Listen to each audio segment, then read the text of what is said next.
Who knows people like their butcher does? Who knows how to make them laugh and lend them an understanding ear? You might even say his job is less cutting meat and more about knowing people.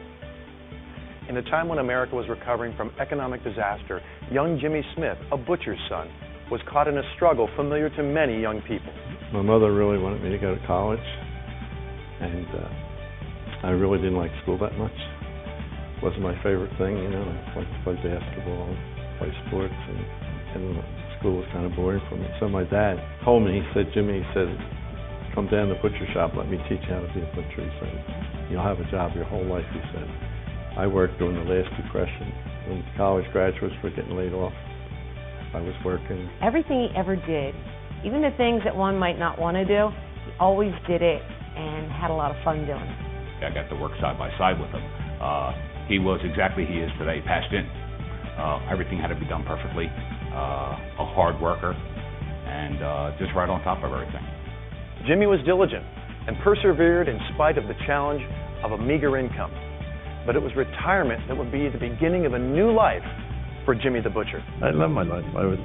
I never made a lot of money, but I was the happiest butcher on the block. You know, I was happy. My kids, one of my daughters told me just a couple of years ago, she said, Daddy, I thought we were rich when we were growing up. Let's say I made $400,000. In 40 years, I made $400,000. And that's an average of $10,000 a year. And I would have to work 200 years as a butcher to make what I made last year in Isagenix. But this was only the beginning of this butcher's journey. Though times may evolve and technology may depreciate the need for person-to-person service, Jimmy found an industry where his people skills were far from obsolete. When he stumbled into network marketing, I mean, he took it and he just ran with it. And I'm glad he did, because he made such a difference in all of our lives. Well, I think when Jimmy was forced into retirement, he actually understood at the age of 56 years old that he couldn't do the job anymore because his back was such in bad shape. But through that journey, going through that process and trying to find what would fit for him, seeing network marketing with that journey with him too, with all the different companies and all the different products and so forth and so on, you just knew that he was going to be very successful with this. There was no doubt about it. What I'm trying to teach my 6 children and my 28 grandchildren, 4 great-grandchildren, that it's not over till it's over. And if you stop dreaming, you might as well be buried. Abraham Lincoln once said, we die at 21 and we bury us at 42. I didn't know what that meant at first, but now I realize what he meant. And when he was president, the average male lived to be 42. And a young man would get married at 20 or 21, have a few children, and stop dreaming. The day you stop dreaming in this life, it's over. At more than 80 years young, Jimmy the Butcher is not ready to kick back and take it easy just yet. Network marketing is a passion for this retired butcher, and he's got plenty left to contribute. Well, I love being with my family. I love watching a movie in my family room. I love working out in my gym, which I put in my basement. And the things I have are not important to me. It's about my dreams.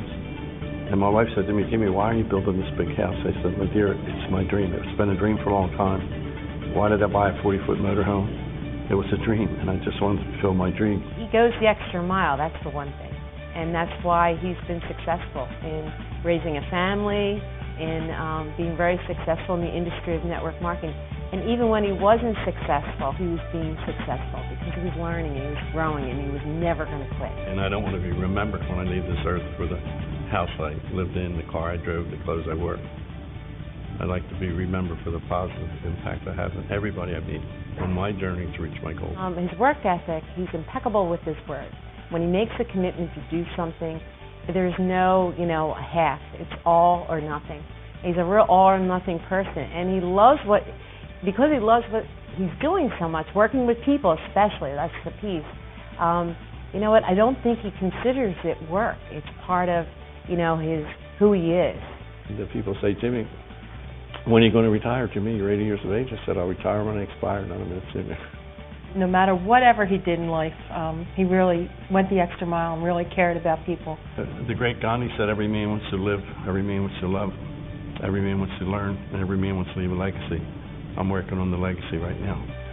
At a time when life seems more complicated than ever before, perhaps there's something that we can learn from a retired butcher and his family.